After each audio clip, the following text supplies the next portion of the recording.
according to the Apostle Paul, there are three things that will last forever: faith, hope, and love.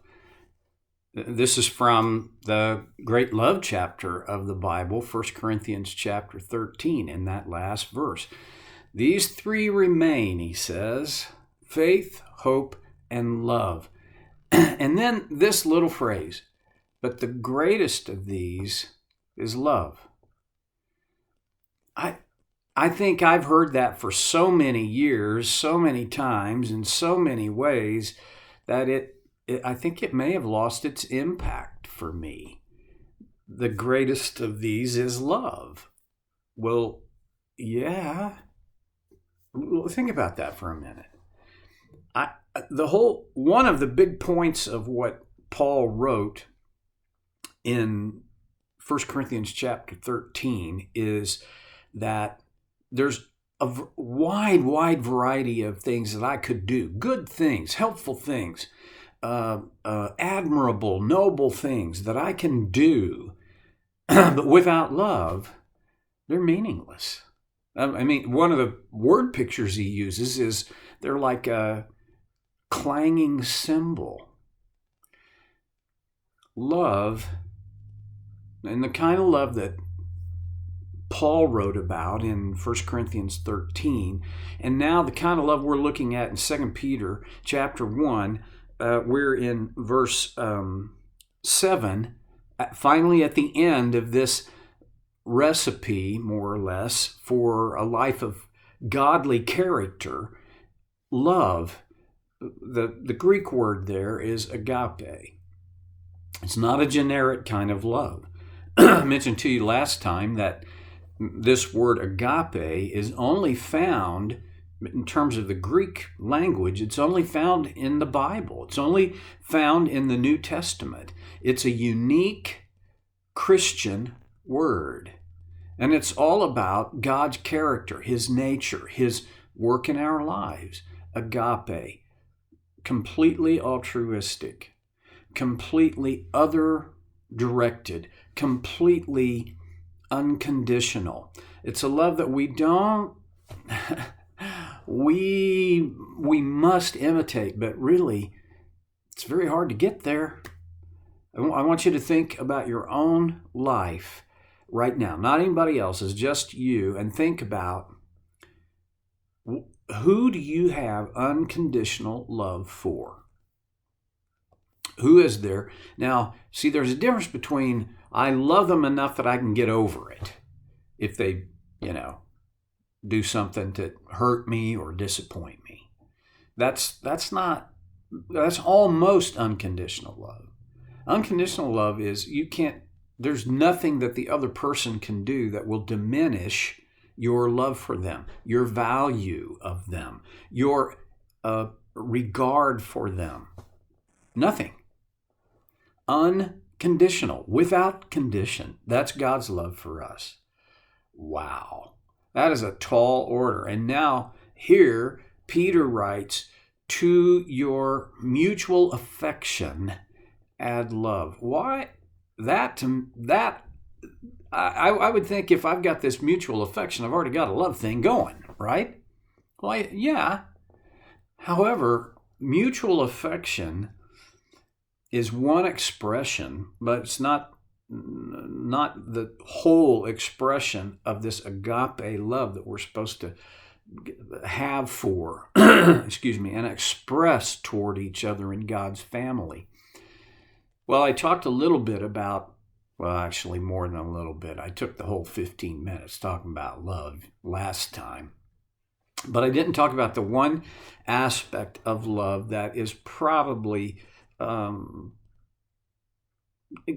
it's useful, and it's kind of the most problematic of the ideas about love here. But I want to talk about it a little bit today. Probably going to finish the 15 minutes with it.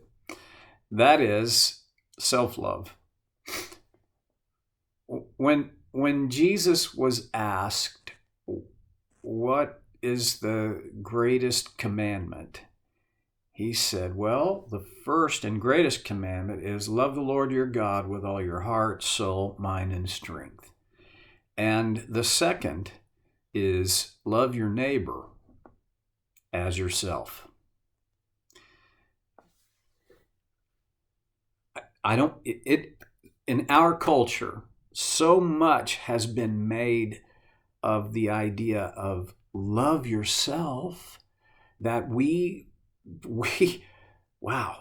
I think we've, in some ways, we may have exploded it out of its context and its useful value.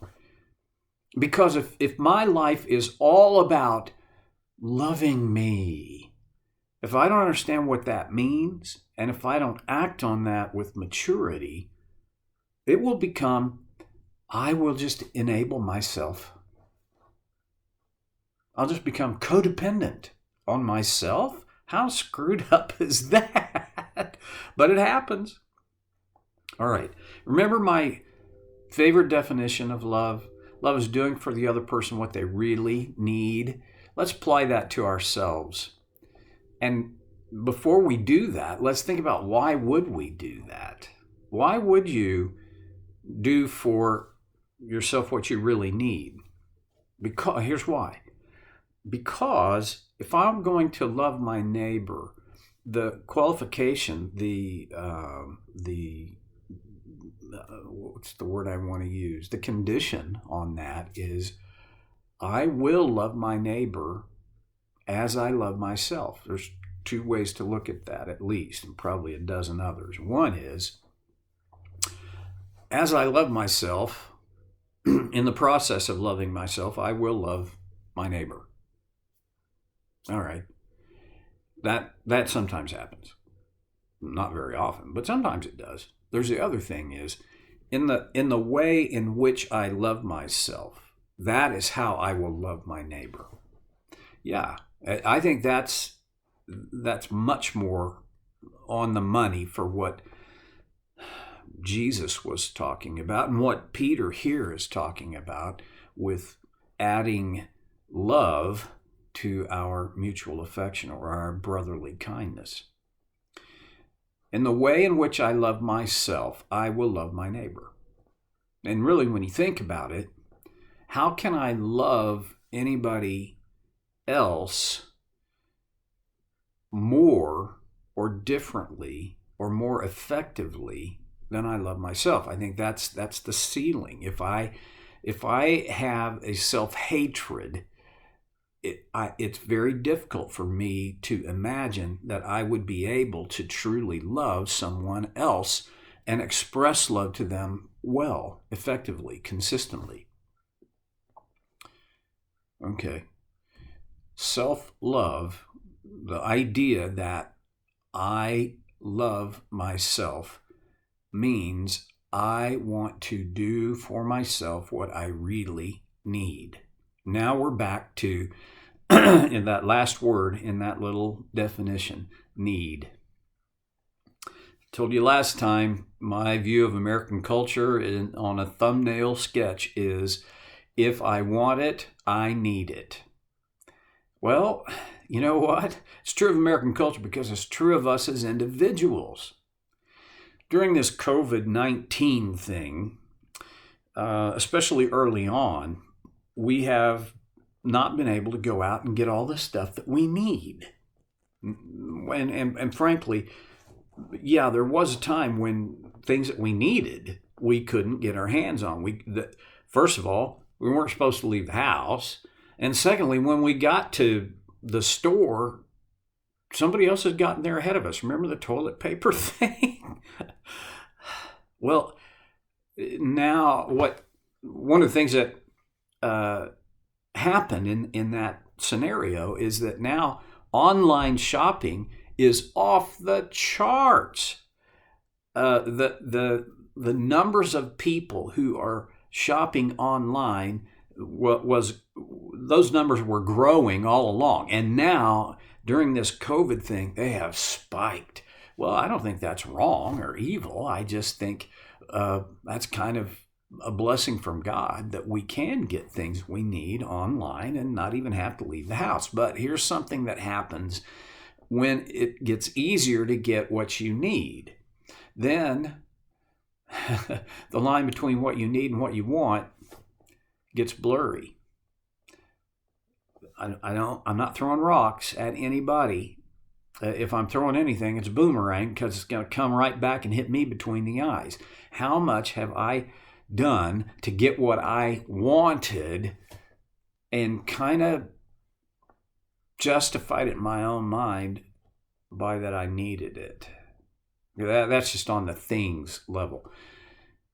What do you really need emotionally? What do you really need physically? What do you really need spiritually? What do you need relationally? That's a very difficult question to answer, because it's more complicated than just about any other question. Well, that depends on the moment. Some moments I need more than I do at others. Depends on my health. Sometimes I need more than I do at others. It depends on so many different things. You can't just say, boom, that's all you need, period. End of conversation. It just doesn't work that way. I do think, though, that for every believer, it's worth us stepping back and thinking, what is it that I truly need? Well, the deepest need for all of us, in my opinion, is to be convinced that we are at peace with God. Pardon me. That our relationship with Him, our status with Him is secure. Peace. I'll do all kinds of things, nutty things, ineffective things, stupid things, in an effort to figure out how to get some sense of peace in my heart and mind. We all do. This goes back to how Peter opened the letter when he wrote, "Grace and peace be yours in abundance." You don't get this peace, what I think is our primary need, peace, not peace with God, until you encounter and embrace grace. Loving yourself is valid, because doing for yourself what you really need sets you up to be able to do for the other what they really need. Last time you got on an airplane, you remember way back then when we used to get on airplanes? It's almost always verbatim the same, unless you fly Southwest, and they kind of have a fun way of, coming after the safety instructions. But one of the things that's present in every case is should we lose cabin pressure, a oxygen mask will drop down from above. If you're traveling with a companion, put the mask on yourself first. Why? Because if you don't, you quickly will be of no use at all to your traveling companion. That's what self-care, that's what self-love is about. It's taking appropriate care of yourself, figuring out how to address, you may not be able to meet them all, but you can at least address your needs so that you can care for, meet the needs of others. One of the outstanding things in my mind about this whole need meeting thing is that I can put myself in a position, a posture where I can receive what I need, or a position where I will reject it. A principle that I am learning is that I cannot let you love me, which is among the the most significant things that I truly need is to feel loved. I can't let you love me without being vulnerable to you. That's worth a little bit more of discussion. We'll come back to it next time. I'm not going to apologize, although I probably should, for taking so long with this. But it's one of the biggest themes in the whole Bible. So anyway, come on back. Let's connect next time on So Care with Stevie Boy.